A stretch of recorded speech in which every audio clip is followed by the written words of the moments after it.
Now that you've had a bit to work on implementing a few steps with your kids, take a minute to reflect on your conversations.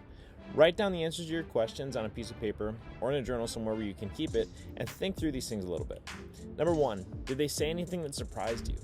Number 2, did you find anything about your old way of communicating that needed to change? And if so, what were they?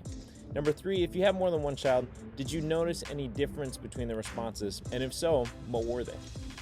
After answering these questions, take a minute to think about the following. Number 1, in what ways will I change my approach based on the feedback that I received? Number 2, in what ways can I be more understanding as a parent? Number 3, in what ways can I automate parts of this process in my family so this doesn't require so much of my energy? A big key to long-term success in working with your family is figuring out ways to help your children in ways that don't repeatedly take tons of energy. So there are ways to automate, but you may find that if you spend a little bit of time thinking about it, that you come up with some really nice strategies that work specifically for you. Now that you've completed this exercise, have your children cook another meal with you.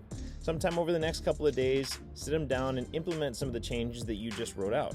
Take the time to ask them to identify which of these foods is a carb, which is a protein, which is a fat, and you can even do it where you hold up a piece of food and say, hey, this piece of chicken, is this a carb, fat, or protein? The act of being able to identify what's a carb, a fat, and a protein is a huge step in being able to equip your children to understanding nutrition.